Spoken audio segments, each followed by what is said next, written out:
166 একটু রিভার্স করা যাবে?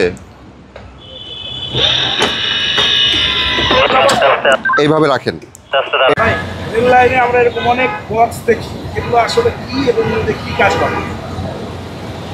এটাতে দুই ধরনের ফাংশন আছে, একটা হচ্ছে ইলেকট্রিক, একটা হচ্ছে মেকানিক্যাল। আমাদের যেই সাইডটা আছে এটা হচ্ছে মেকানিক্যাল সাইড। এটা হচ্ছে আমরা রেল লাইনের সাথে এটাতে অ্যাডজাস্ট করি এবং এটার আমরা দুইটা পজিশন ধরি, একটা হচ্ছে রিভার্স, একটা হচ্ছে নর্মাল। আমাদের ভাষায় আর কি রিভার্স নর্মাল দুইটা কন্ডিশন।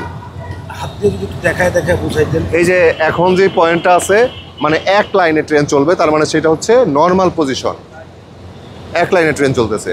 আর রিভার্স পজিশন কি? এক লাইন থেকে ভিন্ন লাইনে যাবে, ওটা হচ্ছে রিভার্স পজিশন। তো এখন হচ্ছে এটা নর্মাল পজিশনে আছে। এটা হচ্ছে একটা ইলেকট্রিক মোটর, এটা ইলেকট্রিক মোটর, এগুলো ইলেকট্রিক ওয়্যারিং, এগুলো হচ্ছে কন্ট্রাক্ট। আমার এগুলোর ভিতরে কন্ট্রাক্ট আছে। এই কন্ট্রাক্টের মাধ্যমেই আমাদের হচ্ছে ওই ছোটো ছোটো বক্স দেখেন এদিকে নাই, ওই লোকেশন বক্স ভায়া হয়ে আমাদের হচ্ছে ইকুইপমেন্ট রুমে যায়, যেটাকে আপনারা সার্ভার রুম বলেন আর কি। ওই ইকুইপমেন্ট রুমে যাওয়ার পরে সেটা হচ্ছে আমাদের মাইক্রোলকের ইনপুট কার্ডে যায়। ইনপুট কার্ডে যাওয়ার পরে আমাদের মাস্টার সাহেব যারা অপারেট করে, মাস্টার সাহেবরা মূলত হচ্ছে অপারেটর, ওই ওনারা দেখতে পারে পয়েন্ট কোন পজিশনে আছে। তো পয়েন্ট যেই পজিশনে আছে ওই পজিশন মোতাবেক সে ট্রেনকে সিগন্যাল দেয়। তো আমাদের যে সিস্টেম, এই সিস্টেম হচ্ছে আপনি একটা পয়েন্ট নর্মাল একটা রিভার্স করে কোনোভাবেই সিগন্যাল অপারেট করতে পারবেন না। এই ক্রসওভার পয়েন্ট অবশ্যই ওই ট্রেনের মানে যেই দিক নির্দেশনা দেওয়া আছে, যেই সংকেত দেওয়া আছে, ওই তার ফেভারে আপনার সেট হইতে হবে, সেট এবং লক।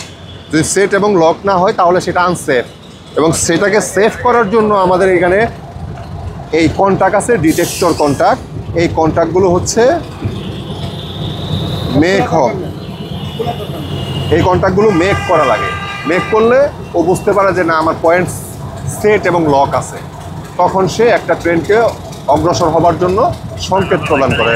আর সংকেত তো সাধারণত জানেন যে আপনার গ্রিন, ইয়েলো অথবা আপনাদের যে গ্রাউন্ড শান্ট সিগন্যাল আছে, দেখবেন তিনটা বাতি থাকে।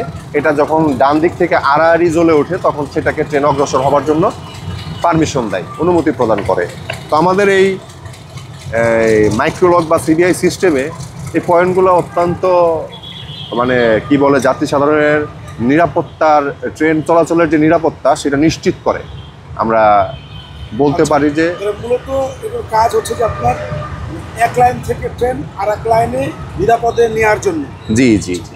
এই যে এখন এইখানে দেখতে পাচ্ছি যে আমরা সামনের দিকে এখন দুটো লাইন, পরে একটা লাইন চলে গেছে একদিকে, আরেক লাইন চলে গেছে আরেক দিকে।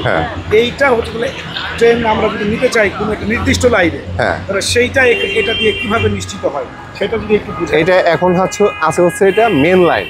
মেন লাইন বলতে আমার যদি আমরা তেজগাঁও থেকে যদি ঢাকার দিকে ট্রেন ঢুকে আমরা সেটাকে ধরি হচ্ছে ডাউন ট্রেন, আর ঢাকার থেকে যেটা তেজগাঁওর দিকে বের হয়ে যায় সেটাকে আপ ট্রেন। এখন ডাউন ট্রেন যখন ঢুকবে তার মানে সেটা তার রুট অনুযায়ী সেট আছে।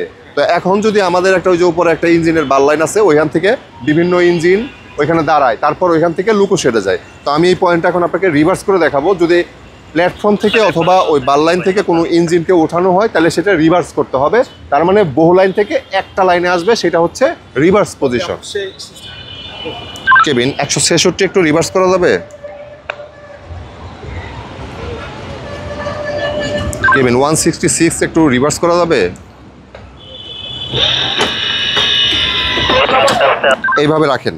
এটা হচ্ছে আমাদের হচ্ছে রিভার্স কন্ডিশন, এবং আমাদের যে লুব্রিকেন্ট, এই যে দেখেন লুব্রিকেন্ট দিচ্ছে, এই লুব্রিকেন্ট দেওয়ার মানে হচ্ছে এটা হচ্ছে লোহা।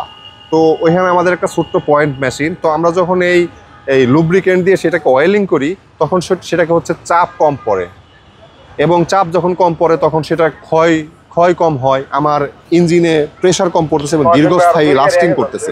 তো আমরা এই স্মুথলি এই পয়েন্ট অপারেশনের জন্য হচ্ছে অয়েলিং করে থাকি, এবং এটা হচ্ছে শুধু যাত্রী ট্রেন চলাচলের নিরাপত্তা, ইভেন আমাদের মেনটেন্যান্সের যে দৈনন্দিন কাজ, এই কাজেরই অংশ এগুলা। তার মানে আমরা দেখলাম যে কিভাবে আসলে ট্রেন এক লাইন থেকে আরেক লাইনে উঠে যায় এবং এই করলে বললেন আমাকে কাজ করে। আপনাকে অনেক অনেক ধন্যবাদ। কেবিন আবার একটু নর্মাল করেন। কেবিন আবার একটু নর্মাল করেন। ঠিক আছে কেবিন, আপনার মতো রেখে দেন।